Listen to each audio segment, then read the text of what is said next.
안녕하세요. 저는 60대 여자입니다. 저는 어릴 때부터 바느질 재주가 좀 특출났어요. 그럴 수밖에 없었던 게 우리 집은 뭐든 다 꿰매 입었었거든요. 양말에 구멍이 나도 그냥 버리는 법이 없었어요. 속옷이나 겉옷도 마찬가지였죠. 제가 기억하는 어린 시절 우리 엄마는 늘 뭔가를 바늘로 깃고 계셨는데 그래서인지 엄마가 하는 걸 저도 곧잘 따라하곤 했어요. 중학교에 갔을 즈음엔 친구들 교복도 엄청 꿰매주고 다녔습니다. 친구들은 뭐만 터지면 저에게 달려와 바느질을 해달라고 했는데 귀찮을 법도 하잖아요. 그런데 저는 한 번도 귀찮지가 않았어요. 오히려 없는 형편에도 실과 바늘은 꼭 챙겨 다녔죠. 친구들 교복 깁느라 실이 사라져도 아깝지가 않았어요. 오히려 학교를 그 재미로 다니는 애처럼 다녔으니까요. 그렇게 20살이 됐을 때 잘할 줄 아는 거로 먹고 살고 싶었어요. 그게 바느질이잖아요. 그러다 들어간 곳이 한복집이었습니다. 젊은 아가씨가 바느질을 잘한다고? 네, 제가 학교 다닐 때도 친구들 터진 교복을 다 꿰매고 다녔어요. 한복 바느질은 또 달라. 배워야 할 게 많긴 하겠지만 패기도 마음에 들고 어릴 때부터 바느질로 먹고 살 생각을 하다니 꼭 날 보는 것 같네. 사장님도 어릴 때부터 바느질 하셨어요? 집이 어려웠었거든. 나 어릴 때는 바느질 해주고 삭 받는 일이 꽤 있었어. 돈 벌려고 시작한 거지. 여자들이 할 수 있는 일도 많지 않았고. 근데 지금은 시대가 좀 다르잖아? 괜찮겠어? 고졸이어도 사무실로 출근하는 일도 할 수 있잖아. 그냥 좀 해보다가 아니면 말지 하는 마음이면 애초에 그만했으면 좋겠는데? 절대 아니에요. 저는 평생 바느질로 먹고 사는 게 꿈인걸요? 좋아. 그런 마음이면 해보든가. 생각보다 쉽게 취업이 되는 바람에 이게 웬 횡재인가 싶었는데 바느질로 먹고 사는 일은 보통 힘든 게 아니었습니다. 친구들 교복 좀 꿰매주면서 재미 볼 때랑은 차원이 다르게 곧했어요. 그래도 첫 월급을 받던 날 어찌나 기쁘던지 바느질로 번 돈이라 그런지 더 좋더라고요. 그렇게 수년을 한복집에 있다 보니 사장님과 정이 많이 들었어요. 사장님은 살아오신 이야기도 많이 들려주셨는데 저는 사장님이 참 좋았습니다. 사장님은 손님 한 명 한 명 진심으로 대하셨는데 옷 찢는 솜씨도 정말 좋으셨어요. 덕분에 저도 사장님처럼 한복을 잘 지는 사람이 되고 싶다는 꿈이 생길 정도였죠. 그러던 어느 날이었습니다. 엄마, 저녁 드셨어요? 사장님의 첫째 아들이 오랜만에 한복집에 왔더라고요. 이미 안면이 있던 터라 반갑게 인사를 했는데 저랑 사장님 먹으라며 추어탕을 사왔더라고요. 아유, 세상에. 우리 아들이 내가 제일 좋아하는 걸 사왔네. 그러나 그때까지 추어탕을 단 한 번도 먹어본 적이 없었던 저는 기함을 하고 말았죠. 미꾸라지를 간 거라고요? 통째로? 진짜 한 번도 안 먹어봤나 보네. 여태 추어탕 한 번 안 먹어보고 뭐 했어요? 그 꿈틀거리는 미꾸라지를 어떻게 먹어요? 아유, 얘 좀 봐라. 너 먹고 또 달라고나 하지 마. 진짜 못 먹겠어요. 미꾸라지가 그릇에서 꿈틀거리는 것 같단 말이에요. 아유, 꿈틀거리기는 무슨. 다 삶아서 곱게 간 거야. 먹어봐. 그날 사장님 모자와 함께 처음으로 추어탕을 먹은 저는 그 별미에 푹 빠지고 말았습니다. 거 봐요. 잘 먹네. 다음에 또 사다 줄게요. 우리 어머니도 이 집 추어탕 좋아하시거든요. 사장님 큰아들은 사장님을 닮아서인지 인품이 참 좋아 보였어요. 사람이 낯도 안 가리고 부침성도 어찌나 좋은지. 사장님 남편분이 일찍 돌아가셔서 일찍이 배달 일을 하면서 사장님과 함께 동생들을 먹여 살렸다고 하더라고요. 아, 우리 아들 없었으면 나도 못 견뎠을 거야. 애는 셋인데 남편은 하루아침에 세상 떠나고 어떻게 사나 싶었는데 우리 아들이 그때 고등학생이었거든. 학교 그만두고 돈을 벌겠다고 하더라고. 그래서 내가 어떻게든 버텨볼 테니까 고등학교는 졸업하라고 했어. 그래서 고등학교는 졸업한 거예요? 그럼 내가 우리 큰아들 고졸로 만든 게 인생에서 가장 잘한 일이라고 생각하는걸? 동생들은 다 대학 들어가서 신나게 사는데 큰아들이 고등학교도 졸업 못했어 봐. 내 평생 한이었을 거야. 진짜 착한 아들이네요. 그럼 어디 누나도 자랑스러운 아들이지. 그래서 말인데 네가 보기엔 어떠니? 에? 제가 보기에 어떠냐뇨. 네가 보기엔 우리 아들이 어떤가 해서. 저는 한 발 늦게 의미를 알아차리고는 웃음을 터뜨렸습니다. 제가 어떻게 사장님 큰아드님이랑 연애를 해요? 왜 못해? 사장님 눈치 보여서 못하죠. 아니, 내 눈치를 왜 봐? 둘이 좋으면 만나면 되지. 누가 결혼하래? 그냥 만나서 밥도 먹어보고 영화도 보고 그래 봐. 너희들이 잘 맞을 것 같아서 그래. 한복집 사장님은 그 정도로 저를 예뻐하셨어요. 결국 저는 사장님 큰아들과 데이트라는 걸 하게 됐는데 첫 데이트에서 그 사람이 그러더라고요. 우리 결혼할까요? 에? 아니, 이제 겨우 한 번 데이트했는데 당장 하자는 건 아니고 딱 1년만 만나보고 합시다. 아니면 2년?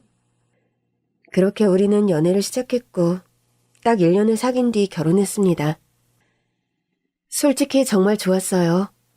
제가 좋아하는 사장님과도 가족이 된 거고 남편도 저를 정말 아껴줬거든요. 그러나 모든 것이 좋기만 한 것은 아니었습니다. 남편에겐 남동생 둘이 있었는데 둘 다 어머님과 남편 뒷바라지 덕에 좋은 대학에 나와서 좋은 대학 나온 여자들을 만났어요. 한 번은 명절이라고 시어머니께서 동서들에게 한복을 지어주셨는데 동서들이 저에게 와서 그러는 겁니다. 어머 형님, 한복 색깔이 이게 뭐예요? 저 분홍색 잘 안 봤는데. 저도요. 저도 노란색이도 잘 봤는데 파란색이 뭐람? 어머니 몰래 다른 걸로 주시면 안 돼요? 동서들 사이즈에 맞춰서 만드신 건데 이걸 물으면 어떡해. 내가 보기엔 둘 다 잘 어울리는구만. 아무래도 동서는 딸이 있어서 분홍색 한복을 해주신 것 같고 동서는 아들이 있어서 파란색 한복을 해주신 것 같아. 애들 결혼할 때 입으면 되겠다. 우리 형님이 한복집에만 있으니까 세상 돌아가는 걸 모르시네? 그러니까 말이야. 이렇게 안 어울리는 한복 입고 사람들 앞에 나서면 다들 비웃어요. 그래도 가족 행사 때는 입을 수 있잖아. 어머니께서 해주신 정성이 있는데. 가족 행사 때 입기도 창피해요. 사진으로 남을 거 아니에요. 그러니까요. 어머님도 참. 우리한테 좀 물어보고 만드시지. 사이즈만 재건 뒤에 색깔이나 디자인은 하나도 안 물어보셨잖아요. 그러게 형님이라도 좀 물어봐 주시지 그랬어요. 동서들은 좋은 직업은 가졌지만 다소 예의는 없는 여자들이었습니다. 그러나 제 앞에서만 본색을 드러냈을 뿐 시어머니 앞에서는 아양도 잘 떨고 군말 없이 한복도 입고 나타나더라고요. 그러던 어느 날 시어머니께서 암으로 진단을 받으셨어요. 치료하면 좋아지실 줄 알았는데 결국 한복집이를 놓으셔야 할 정도로 악화되시더라고요.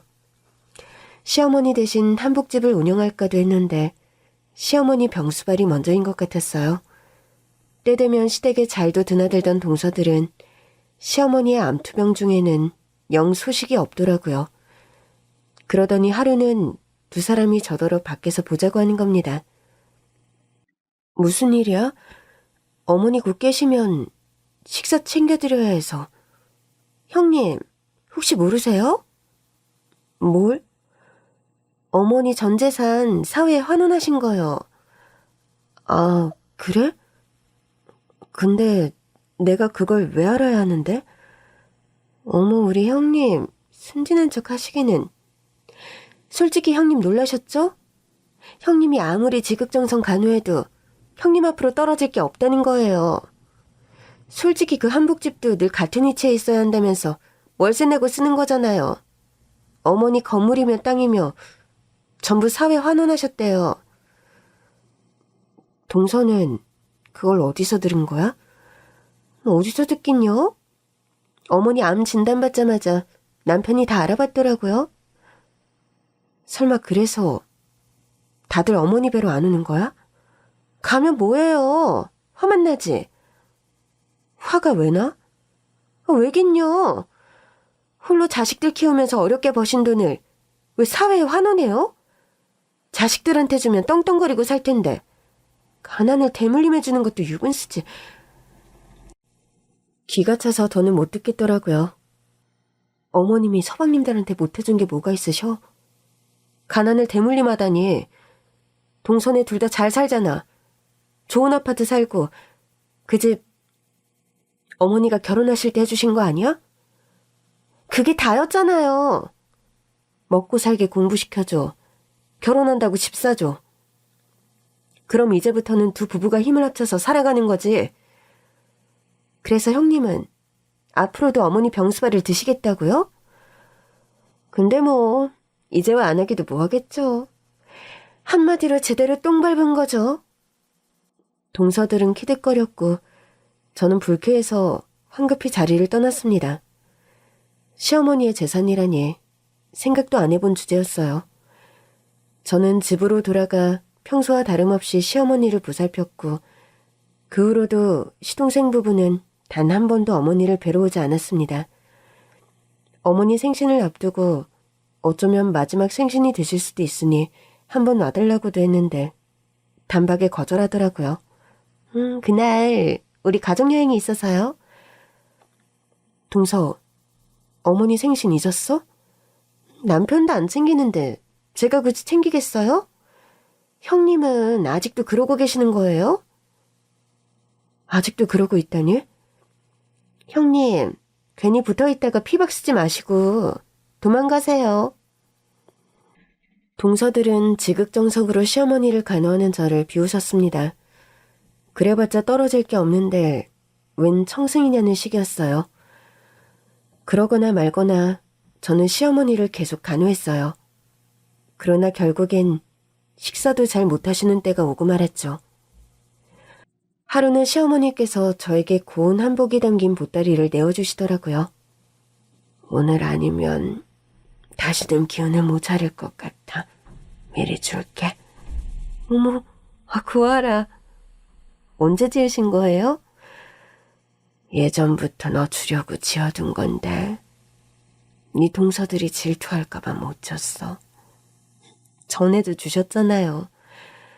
이건 두고두고 써. 최고로 좋은 옷감으로 지은 거야. 어머니, 감사해요. 미안하다. 이것밖에 물려줄 게 없어서. 무슨 말씀이세요? 이거야말로 어머니께서 물려주시는 최고의 재산이죠. 세상에 하나밖에 없는 한복이잖아요. 그렇게 말해줘서 고맙다. 어머니, 서방님들이라도 좀 부를까요? 보고 싶지 않으세요? 너랑 우리 아들을 맺어준 게 태어나서 두 번째로 잘한 일인 것 같아. 어이구, 우리 어머니 기억력도 좋으시네. 앞으로도 몇 년은 더 사시겠다. 정말이야. 니들이 있어서 하나도 외롭지 않았어. 해드린 것도 없는데 이 한복은 너만 입어. 알겠지? 다음날 시어머니는 돌아가셨어요. 그날이 시어머니 생신이었거든요. 여행을 갔다가 급히 돌아온 시동생 부부는 입이 대빨 튀어나와 있었습니다. 아, 어머니는 진짜 끝까지 도움이 안 되셔. 우리 딸 결혼하기 전에 마지막으로 가는 가족여행이었는데 그걸 망치시네. 아. 동서, 사람들이 듣겠어. 사실이잖아요. 뭐 하나 남겨주신 것도 없으면 가족여행까지 방해하실 건 또 뭐예요? 분명 끝까지 심술 부리면서 가신 거라고요. 입 나온 시동생 부부들까지 데리고 장례를 치르느라 혼이 쏙 빠지는 기분이었어요. 장례가 끝나고 시어머니 유품을 정리하는데 동서들이 쫓아와서 묻더라고요. 형님, 솔직히 뭐 받은 거 있죠? 있긴 하지. 이것 봐. 아유, 이럴 줄 알았어. 근데 그거 n분의 1인 거 알고 계시죠? 그래? 그럼 나눠보든가. 저는 동서들에게 시어머니께서 남겨주신 한복을 보여줬고 동서들은 웃음을 터뜨렸습니다. 겨우 한복 한 벌 남기셨다고요? 동서들은 또 저를 비웃었어요. 암 걸린 시어머니 굳은 병수발은 다 해놓고 받은 게 손수 지은 한복 하나냐고요. 네, 저 암 걸린 시어머니 똥기저귀까지 갈아주고 손수 지은 한복 한 벌 받았습니다. 시어머니의 전 재산은 이미 사회에 기부된 뒤였죠. 형님 그 옷 입고 조카 결혼식 가면 되겠네. 비우는 동서들의 말대로 저는 동서딸 결혼식에 시어머니께서 주신 한복을 입고 갈 생각이었습니다. 그리고 조카의 결혼식에 가려고 그 한복을 입어본 순간 제 인생은 초대박 났습니다. 이게 뭐지? 한복을 펼쳤는데 그 안에서 뭔가가 툭 하고 떨어진 거예요. 여보, 준비 다 됐어? 잠깐만. 그때는 결혼식에 가느라 한복 안에서 떨어진 걸 바로 확인하지 못했어요. 그리고 동서딸 결혼식장으로 향했죠. 제 한복을 본 동서들은 또 비웃더라고요. 어머, 이게 바로 시어머니 똥기저귀까지 갈아주고 받은 한복이에요? 곱긴 곱네요. 그러게요. 어머니께서 이번엔 색깔을 잘 고르셨네. 그날 동서들은 예식장에서 대여한 한복을 입었더라고요. 솔직히 말해 시어머니께서 지어주신 한복과는 비교가 되지 않을 정도로 별로였어요. 그런데도 빌린 한복을 입고 우쭐해하는 동서들을 보고 있자니 할 말이 없더라고요. 조카의 결혼식이 끝난 뒤 동서가 우리 부부를 붙들더라고요. 오랜만에 형제들끼리 한잔하시죠. 좋은 날인데. 우리가 쏠게요. 우리 딸 결혼 기념으로. 어쩐 일로 우리 부부를 끼워주기에 일단 따라갔는데 앉자마자 동서가 그러는 겁니다. 형님, 이 자리에서 단판 지으시죠? 단판이라니? 어머님 재산 문제요. 우리가 알아보니까 어머니 한복집 월세가 너무 많이 밀려서 빚더미던데. 아, 맞다, 한복집. 내가 조만간 운영할 거야. 아, 글쎄 그것도 재산이라고. 우리한테 그동안 밀린 월세 같이 내달라고 할 건 아니죠? 뭐? 그래서 말인데 우리 이거 썼어요. 시동생 부부가 나란히 뭘 내밀더라고요. 뭔가에서 보니 상속폭이 각서였습니다. 아니죠. 굳이 이런 걸. 형님, 깔끔하게 하자고요. 우리는 받을 것도 갚을 것도 없는 거예요. 알겠죠?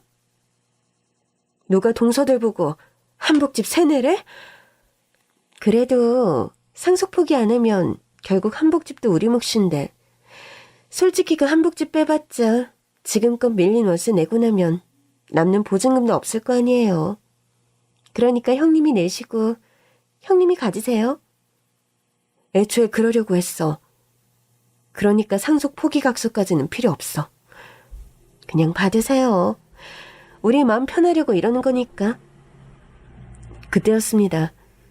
지금껏 한 번도 큰 소리를 낸 적 없던 남편이 시동생 부부를 보며 화를 냈어요. 재수씨, 그리고 니들 어머니 아프실 땐 곱빼기도 한 번 안 비치더니. 뭐? 상속 포기각서? 한마디로 어머니 빚 포기각서인 거잖아. 그럼 어떡해. 엄마가 남긴 거라곤 한복집 월세 빚밖에 없는데 막말로 그 한복집에서 벌어먹고 산 건 형수잖아. 형수가 하는 게 맞지. 형은 남편이니까 같이 하는 거고. 니들 어머니한테 빚이 더 있을까봐 이러는 거 아니야? 솔직히 의심은 돼. 이미 전 재산을 사회에 환원하셨는데 병원비는 다 어떻게 한 거야? 빚져서 한 거 아니야? 우리가 다 했어. 빚 안 졌어. 그럼 됐네. 그럼 우리가 준 상속 포기각서 못 받을 것도 없잖아. 그냥 받고 깔끔하게 끝내자고. 이러다 어머니한테 재산이라도 더 있으면 어떡하려고 이래? 형, 머리 쓰지 마. 우리도 다 알아보고 이러는 거야. 어머니 집도 자기 집 아니잖아. 평생 뭘 소유하지 않은 게 꿈이라면서 집도 월세집이었잖아. 거기 보증금도 밀린 거 아니야? 자식이라는 녀석들이 어머니 병원비 한 번을 안 내놓고는 하는 소리가 겨우 이거야? 형이 이러니까 더 의심스러워. 우리는 이미 상속 포기각서 썼으니까 딴 말 하지 마. 그래, 맞아. 그리고 이참에 우리도 인연 끊어. 솔직히 난 형도 부담스러워. 그게 무슨 소리야? 형이 우리 아버지도 아닌데 꼭 아버지처럼 굴잖아. 어릴 때 우리 먹여 살렸다고. 맞아. 어릴 때나 그런 거지. 어머니 한복집 잘 되고 나서부터는 막말로 형이 먹여 살린 건 아니잖아. 근데 왜 아버지 노릇이야? 이제와 어머니 없다고 우리가 형한테 뭐라도 해줄 거라는 기대를 버려. 이 자식들이. 형수, 잘 봤죠? 우리 상속 포기각서 쓴 거. 저는 한숨만 나오더라고요. 결국 가족끼리 한잔하자던 자리는 금세 파투가 났고 시동생 부부가 떠난 자리에 남아 남편이 눈물을 흘리더라고요. 여보, 많이 속상해? 어머니 돌아가실 때도 안 울더니. 저 자식들 말하는 거 들었지? 어릴 때만 내가 도왔다고? 어머니는 저 녀석들 학비는 안 해주시려고 했어. 그래서 내가 해줬거든. 그런 얘기는 처음 들어. 무슨 소리야? 어머니께서 애들이 대학 간다고 하니까 나도 안 해준 학비를 동생들만 해줄 수 없다고 장학금을 받아서 가든지 알아서들 해결하게 하라고 하시더라고. 애들이 들으면 섭섭해할 것 같아서 내가 다 해줬어. 그럼 그것도 모르고 저러는 거야? 장가갈 때는 우리 셋 다 집 하나씩 해주셨지. 우리 어머니 정말 강직하시네. 맞아. 그래서 나도 어머니 뜻을 따를까도 했는데 솔직히 나한테는 자식 같은 녀석들이었거든. 나는 그게 안 되더라고. 당신 참 힘들었겠네. 그래도 어떡해. 어머니께서 아시면 불같이 화내실 테니 몰래 해줬지. 당신이 어머니랑 동생들 사이에 끼어서 고생을 많이 했구나. 그렇게 키워놨더니 저 자식들 하는 소리 좀 봐. 누가 나한테 효도하래? 그런 건 바라지도 않아. 어머니 아프실 때 한 번만 좀 들으라고 그렇게 연락을 했는데 당신도 연락했었어? 수시로 했지. 어머니께서 말씀은 안 하셔도 얼마나 보고 싶으셨겠어. 그런데도 이 자식들이 한 번을 안 오더라고. 그래서 내가 어머니한테 핑계를 댔었거든. 애들이 일이 많이 바빠서 힘들다고 하더라. 그러니까 어머니께서 나한테 그러시는 거야. 내가 애들 학비 대준 거 다 안다고. 어머, 알고 계셨어? 애들이 대학 졸업하고 어머니 옆에서 학비 얘기를 한 적이 있나 봐. 어떤 애들은 학비가 없어서 아르바이트하고 그랬는데 우리는 엄마 한복집이 잘 돼서 아르바이트 한 번 안 하고 학교 다녔다고. 어머니께서 그 말을 듣고 아무 말씀도 안 하셨던 거지. 어머, 그러셨구나. 혼날 줄 알았는데 날 보며 장하다고 하셨어. 내가 정이 많아서 고생도 많이 하겠지만 결국엔 내 자식들이 잘 될 거라고. 그러셨구나. 어머니는 참 대단하셔.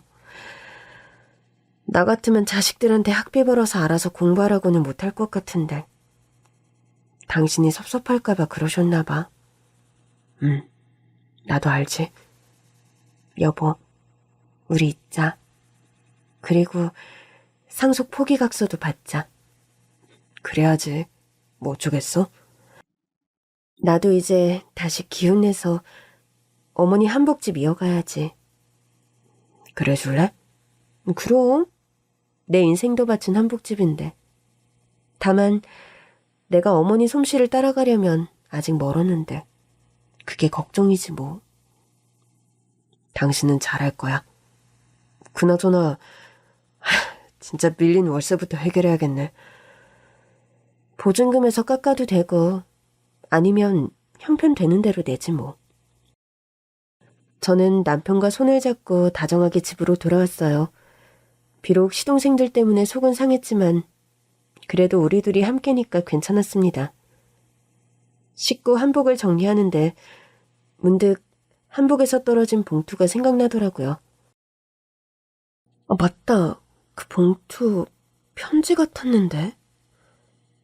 어머니께서 남기신 편지가 아닐까 생각하며 봉투를 연 순간 저는 너무 깜짝 놀랐습니다.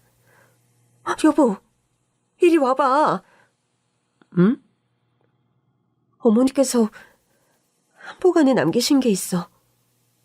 당신한테 남기신 편지인가 보다. 잠깐만, 나도 같이 봐. 씻고 있던 남편도 편지인 줄 알고 같이 보겠다며 달려오더라고요. 그러나 봉투 안의 것을 본 남편도 놀라서 굳어버리고 말았습니다. 아니, 이게 뭐야? 그러니까 나도 너무 놀랐어. 잠깐만, 여기 지금은 대기업이잖아.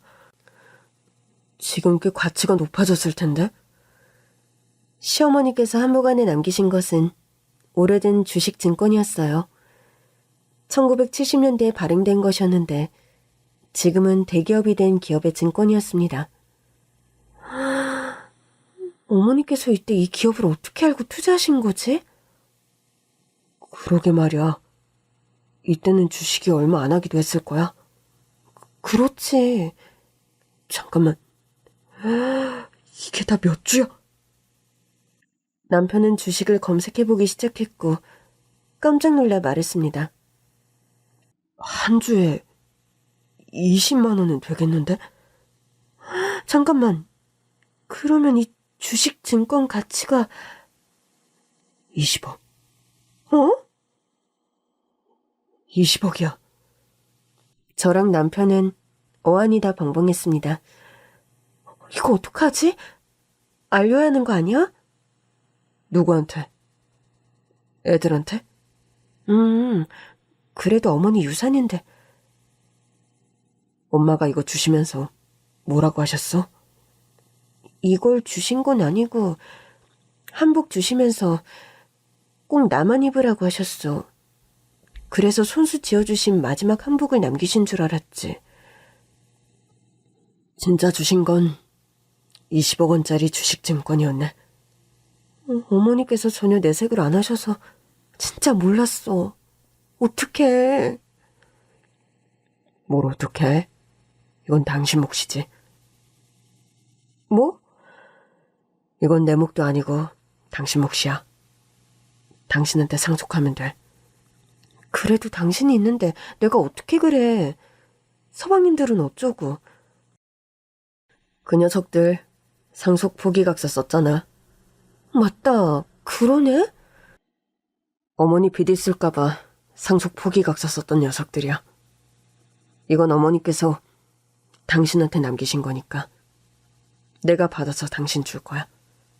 여보, 이건 내 몫도 아니라는 뜻이야. 그러니까 나눌 것도 없어. 당신이 갖고 어머니 한복집 잘 운영해줘. 그래도 되는 걸까? 당신만 입으라고 하셨다며. 나도 허락 안 해주신 거잖아. 설마 그냥 나한테 주시기만 한 거지. 나 하나도 안 섭섭해. 당신이 우리 어머니한테 한 거 생각하면 섭섭할 수가 없지. 평생 어머니 옆에서 한복집 지켜 어머니 병수발까지 들어. 자식인 나도 못한 걸 당신이 했잖아. 어머니도 그만큼 나한테 해주셨어. 내가 어머니한테 사랑을 얼마나 많이 받았는데. 결국 남편은 주식증권을 상속한 뒤 정말 저에게 20억을 모두 줬어요. 그렇게 몇 년이 흘렀습니다. 저랑 남편 사이에는 아들이 하나 있었는데 좀 늦게 나왔어요. 시동생 부부 애들보다 더 어렸죠. 아들이 결혼한다기에 오랜만에 동서들한테 연락했습니다. 동서, 잘 지내지? 네, 그럼요. 근데 무슨 일이세요? 그게 혹시 아들 결혼한다고 연락하신 건 아니죠? 맞아. 우리 몇 년간 얼굴도 못 봤는데 결혼식 때라도 보면 좋겠다 싶어서. 어머, 형님도 참. 몇 년 안 봤으면 인연 끊고 산 건데 뭘 또 굳이. 동서, 그래도 그건 말이 좀 심하네. 나도 동서 딸 결혼식 갔잖아. 그래서 우리한테 축의금 내라는 거죠? 형님, 참 너무하시네요. 아니, 축의금을 내라는 게 아니라 와서 밥이라도 먹고 가라는 거지. 우리가 거지 됐다고 형님 아들 결혼식 가서 밥이라도 얻어먹으라는 거예요? 그게 무슨 소리야? 형님, 왜 모른 척 하세요? 모른 척이라니. 대체 무슨 소리를 하는 거야? 우리 남편 회사에서 횡령해서 잘리고 우리 거지 된 거 아실 거 아니에요. 그러면서 축의금 내라고 전화하시고 너무하세요. 서방님이 횡령을 했다고?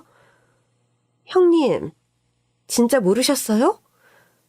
우리가 그 일로 좀 도와달라고 아주버님한테 여러 번 연락드렸는데 싸늘하게 거절하셨단 말이에요.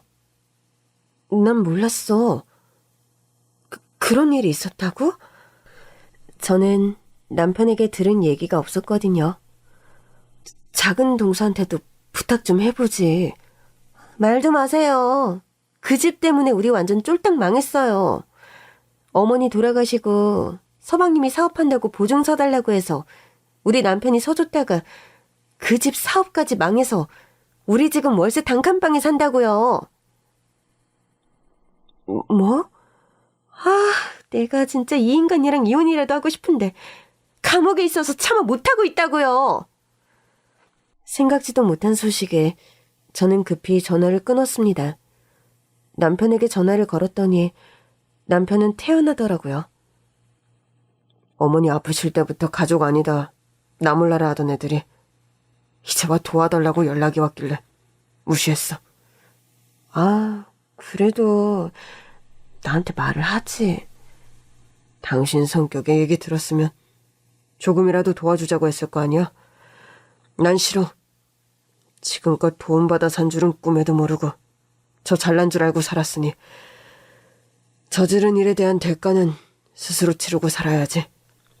뭐가 부족하다고 횡령을 해? 어머니 살아 계셨어도 똑같았을 거야. 그래도 얘기 들으니까 마음이 안 좋더라고. 나라고 마음이 좋게 하겠어? 그래도 어쩌겠어. 잘못했으면 벌을 받고 새로 시작해야지. 둘째 서방님 얘기도 알아?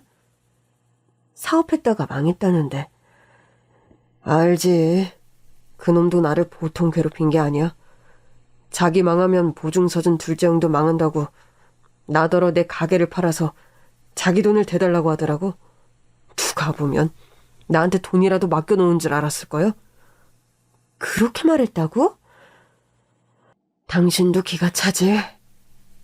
그게 내가 젊은 시절 다 바쳐서 대학 공부시킨 녀석들의 실체야. 이럴 줄 알았으면 어머니 뜻 따를걸. 어머니가 두 녀석 학비 안 대주신 이유는 하나였거든. 자기가 어렵게 얻어야 귀한 줄 안다고. 누구나 대학 가는 거 아니고 남들 일하는데 공부 더 하고 싶으면 스스로 벌면서 할 줄도 알아야 한다고 하셨거든. 지들 힘으로 하다가 정 부족하면 도와줄 수는 있어도 그냥 줄 수는 없다고 하셨지. 우리 어머니 참 현명하셨네. 그러니까 내가 무지해서 이렇게 마음고생을 하나 봐. 당신도 마음 아픈 거지?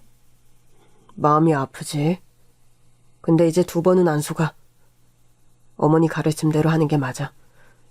더더구나 지금은 자기 가정도 있고 장성에서 출간 자식들도 있는 녀석들이잖아. 자기 인생은 자기가 책임지고 살아야 나중에라도 제대로 살겠지. 당신 참 큰 결심했네. 그래도 그렇지. 어떻게 나한테 말 한마디 안 해줄 수 있어? 그나저나 어떻게 한 거야? 우리 아들 결혼하니까 와서 밥이라도 먹으라고 연락했더니 막 화를 내는 거야. 화를 내? 응. 그러면서 자기네 망한 얘기를 줄줄 하더라고. 축의금 낼 돈 없다 이거지. 그냥 와서 밥이나 먹으라고 했는데 안 오겠지 뭐. 그것들 와봤자 내 속만 뒤집혀. 또 부르지 마. 알겠어. 그리고 아들의 결혼식 날 손님을 맞던 우리 부부는 깜짝 놀라고 말았습니다. 동서들이 거짓골로 결혼식장에 나타난 겁니다. 어머, 형님. 신수가 아주 원하시네요. 한복집 얘기는 들었어요. 지금도 잘 된다면서요? 그래. 동서 잘 왔어? 맛있는 밥이라도 먹고 가. 형님, 제가 뭐 밥도 못 먹어서 여기 온 것 같아요? 하고 온 건 딱 그래 보이긴 하는데 아니라면 다행이고. 형님, 이렇게 성대하게 결혼식까지 할 정도면 우리 좀 도와줄 수 있잖아요. 우리도요. 아니, 이제 나한테는 왜 연락들을 안 한 건데? 그럼 생활비라도 좀 대줬겠지. 아주버님이 형님한테 연락하지 말라고 하셨단 말이에요. 형님도 똑같은 입장이라고. 맞아요. 형님한테까지 연락하면 지금 보내는 생활비 얼마도 없다고. 그래서 못했어요. 우리 남편이 생활비는 줬나 보네. 그때 딱 한 번 준 거예요.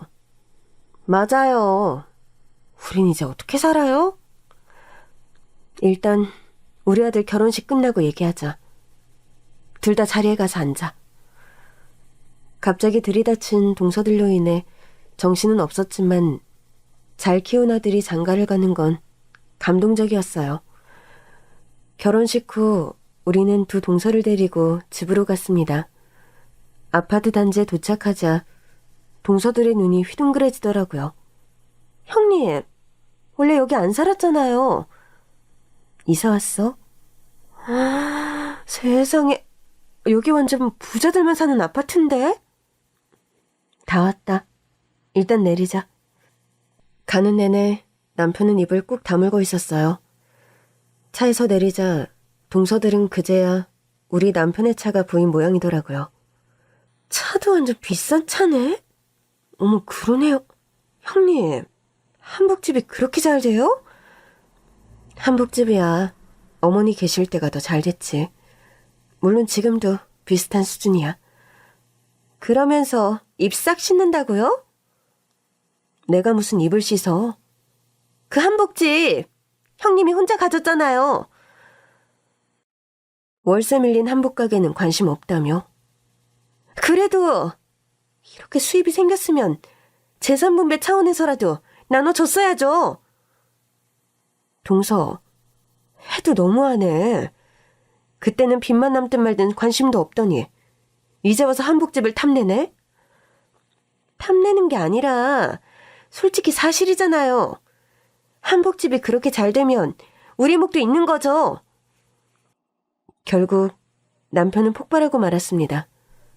재수씨, 한복집이고 어머니 집이고 다 월세라고 싫다면서요. 월세 다 까먹고 보증금도 안 남았을 가게 우리더러 그냥 가지라면서요. 빚 갚아서 쓰든 말든 관심 없다고. 그때야 우리가 잘 될 줄 알았죠. 이렇게 아쉬운 처지가 될 줄 누가 알았겠어요? 그리고 아주버님, 솔직히 말해 이게 다 아주버님 동생들 때문에 이렇게 된 거잖아요. 우리가 무슨 잘못이에요? 아주버님 동생들이 잘못했으니까 우리한테 책임감을 가지셔야죠. 대체 두 분은 왜 일을 관둔 겁니까? 뭐? 동서들 일을 관뒀어? 아니, 남편이 사업한다고 이제 저 일 안 해도 된다고 했단 말이에요. 나도요. 남편이 횡령하는 줄도 모르고 자기 월급 많아졌다면서 나한테 이제부터는 놀면서 살라고 했다고요. 그래서 지금도 아무 일도 안 한다고? 일하고 있었으면 이렇게 거지꼴로 있지도 않겠죠. 이제 와서 일한다고 해봐야 경력 단절에 다들 은퇴할 나이인데 저 이제 어떻게 살아요? 형님, 그러지 말고 우리 한복가게에서 일하면 안 돼요? 한복가게 월세 반의 반만 월급으로 주셔도 돼요. 뭐? 저는 동서가 말한 거에 절반이요. 아르바이트라도 하게 해주세요. 단칸방 월세는 내야 할 건이에요. 그렇다면 동서들한테 줄 월급이 없네. 형님, 이렇게 매정하게 나오신다고요? 진짜 너무하세요. 예전에는 이런 분 아니셨잖아요. 시어머니 똥기저귀까지 치우시던 분이? 그래요. 그 심정으로 우리 좀 돌봐주면 어디가 덧나요? 적어도 우리가 어머님처럼 똥싼기저귀 치워달라는 건 아니잖아요. 둘 다 듣자 하니까 말이 심하네. 어머니가 똥기저귀를 쓰고 싶어서 쓰셨어? 나중에는 아예 거동을 못하실 정도로 아프셔서 그랬던 거 아니야? 형님 잘못이라는 게 아니라요. 어머니도 너무하셨다 이거죠. 그냥 간병인 쓰시면 될걸. 왜 전 재산을 사회에 환원하셔서. 맞아요. 결국 하근은 어머니예요. 어머니가 우리한테 재산만 상속해 주셨어 봐요. 우리가 이렇게 거지꼴이 됐겠느냐고요. 맞아요. 우리 남편도 횡령 안 했을걸요? 다들 그만해요. 단지 두꺼워도 정도가 있지. 지금 우리 어머니를 모욕하는 겁니까? 아주버니, 솔직히 두 분 사시는 거 보니까 짜증나서 그래요.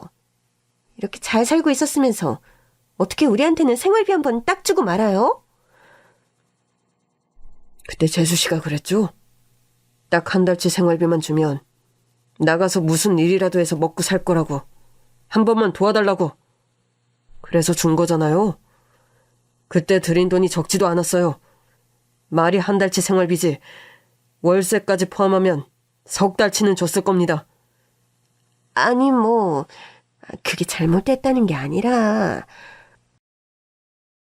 그럼 석 달 뒤에 우리가 어떻게 사는지는 좀 더 보시고 추가 지원을 결정하셔야 하지 않았나 싶은 거죠. 내가 무슨 자선사업가입니까? 자선사업가면 이보다는 더 해주셨겠죠. 맞아요. 그리고 우리는 가족이잖아요. 자선사업가보다는 더 넉넉하게 해주셔야 하는 거 아니에요? 동서들은 파렴치하다 싶을 정도로 뻔뻔했고 결국 남편은 집을 나가버렸어요. 도저히 못 보겠는 모양이더라고요. 저는 두 동서를 앞에 앉혀놓고 말했습니다. 내가 우리 한복집 월세의 반이든 반의 반이든 월급을 못 준다고 한 건 우리 한복집이 월세가 아니라서야. 네? 그럼요? 내가 그 건물을 샀거든. 그 정도로 한복집이 잘 됐어요? 건물 살 정도로? 그럼 저희 좀 일하게 해주세요. 이제라도 어머니 유산 분배해준다는 심정으로 해주시면 되잖아요. 한복집 일이 쉬운 줄 알아? 안 쉬워도 남 밑에 사는 것보단 나을 거 아니에요. 아니, 그렇게 힘들면 자식들한테라도 좀 도와달라고 하지 그랬어. 안 했겠어요? 얼마나 사정사정했는데 지들 살기 빠듯하다고 아는 척도 안 해요. 빠듯하기도 하겠지. 젊은 애들인데. 내가 지들을 어떻게 키웠는데. 동서, 자식이 괘씸해도 그런 부탁을 하게 된 걸 미안해해야지. 두 부부가 사고친 걸 자식들이 어떻게 다 해결을 해주겠어? 이제 막 돈 모아서 자기 가족 꾸린 애들인데. 그래도 우리가 전세 아파트는 해줬단 말이에요. 그거 전세 좀 뺏어 달라고 했더니 정색하면서 그럼 지들은 어디 사느냐고 하더라니까요. 우리 애도 말도 마요. 지들 사는 집 담보 잡아서 대출 좀 받아달라고 하니까 내 전화번호를 차단했더라고요. 그냥 확 호적에서 파버린다고 했더니 차라리 그래달라고 하대요. 그 빚 우리가 다 못 갚으면 자기네가 갚아야 하는 거 아니냐면서. 잠깐 있어봐요. 둘째 동서가 휴대폰 사진첩을 열어서 보여주더라고요. 이거 보이시죠? 글쎄 저한테 상속 포기각서를 써주더라니까요. 자기는 우리 재산이고 빚이고 아무것도 안 물려받겠다고 아주 손절을 하더라고요. 손절? 그게 뭐야? 연을 끊었다 이거죠. 뭐 이런 자식들이 다 있어요? 부모가 지들을 어떻게 키우는데 부모가 좀 빚이 있어도 좀 갚아줄 수도 있지. 그러니까 말이야. 누가 뭐 다 갚아달랬나? 그냥 내가 해준 것 좀 돌려달라고 한 거잖아.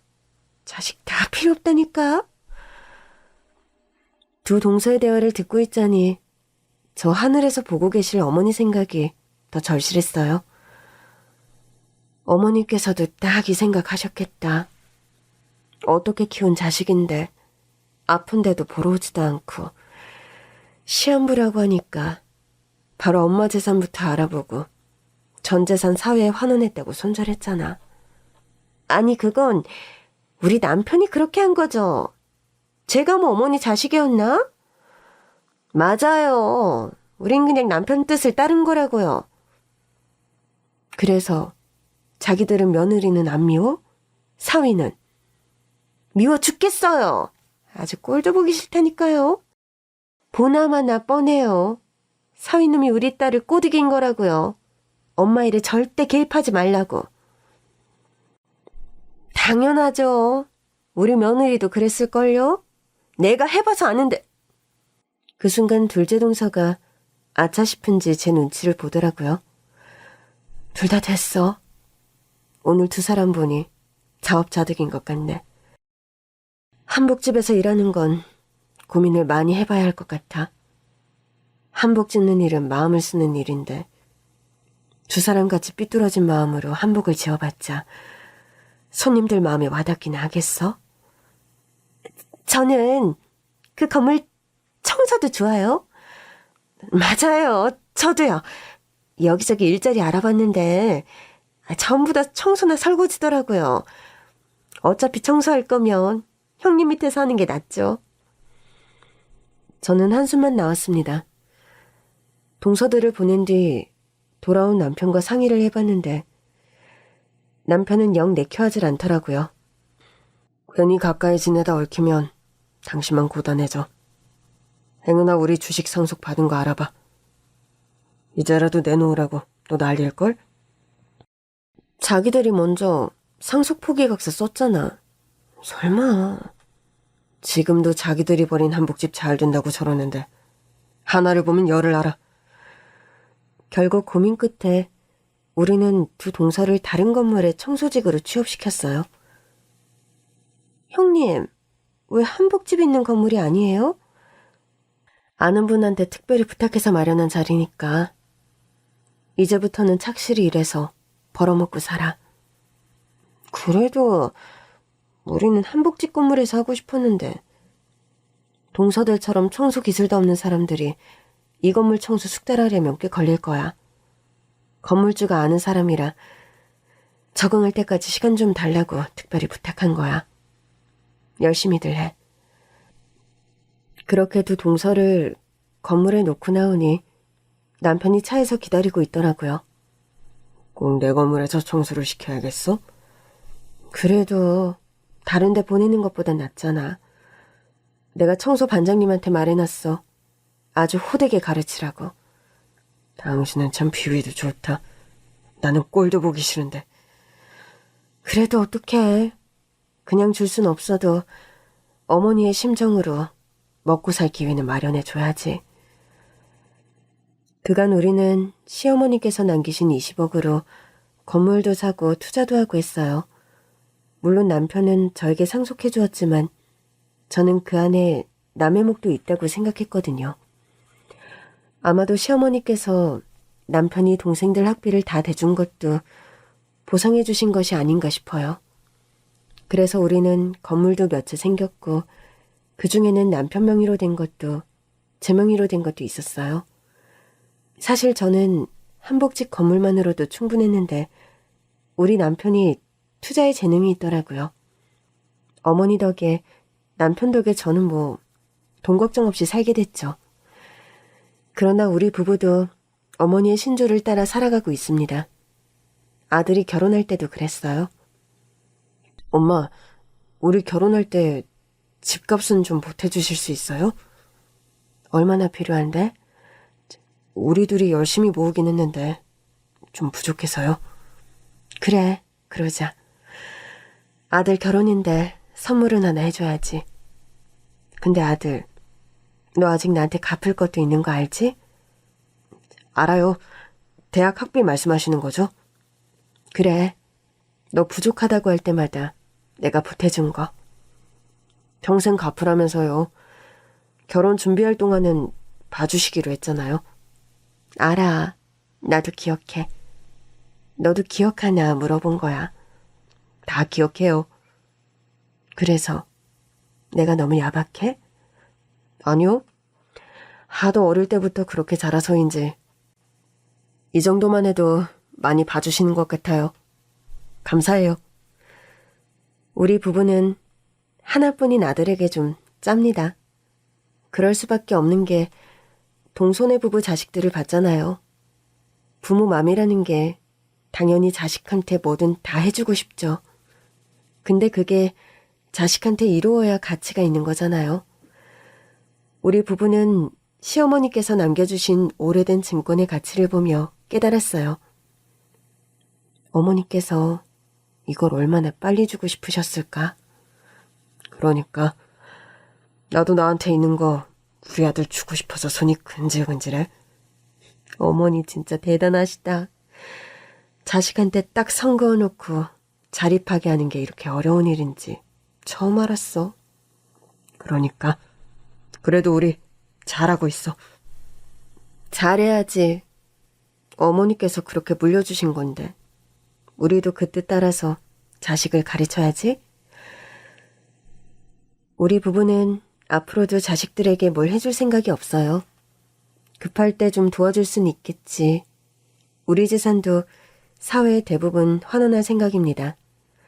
물론 자식 몫으로 하나 남겨줄 생각은 있는데 그것도 자식이 잘 살면 안 하려고 해요. 좋은 정신을 물려주고 자라는 데 있어서 부족함 없이 키웠으니 부모로서 할 일은 다 했다고 생각합니다. 우리 생각에 확신을 준 건 동선의 자식들이에요. 큰엄마 잘 지내시죠? 엄마한테 들었어요. 엄청 잘 사신다고. 사실 저희 엄마가 저희한테 종종 생활비를 뜯어가셔서 저희가 사는 게 좀 퍽퍽한데 저희 좀 도와주시면 안 될까요? 큰엄마, 저 기억하시죠? 엄마 아빠 때문에 큰엄마 큰아빠한테 연락도 못하고 죄송해요. 이제라도 종종 찾아뵐까 하는데 가도 될까요? 그 부자 동네에 사신다고 혹시 뭐 드시고 싶으신 건 없으세요? 하나는 대놓고 말하고 하나는 애들러 말하고 있지만 결국 두 애가 부모한테 배운 거라곤 뻔뻔함을 가장한 파렴치한 태도인 것 같더라고요. 조카들의 방문은 남편이 단호하게 거절했습니다. 먼저 손자는 너희들하고 다시 연락하고 살려고 너희 어머니한테 일자리 구해준 게 아니야. 이제부터는 손 벌리지 말고 자기 힘으로 살라는 뜻이다. 너희들도 엉뚱한 생각하지 말고 내 번호는 지워라. 큰어머니 번호도 지우고. 그렇게 종종 아직도 엮여있는 동서는 식구들로 인해 골치도 아프지만 우리 부부의 최대 고민은 딱 하나예요. 이 나이에 대학에 가서 다시 공부할 수 있을까? 해보자. 어머니께서도 하늘에서 보고 계실 거야. 이제라도 큰아들이 하고 싶은 공부가 있어서 대학 공부한다는데 얼마나 기쁘시겠어? 당신도 포기하지 않고 하는 거다? 알겠어.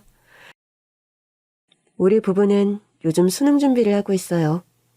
수능 봐서 부부가 나란히 대학에 다니는 게 첫 번째 꿈이에요.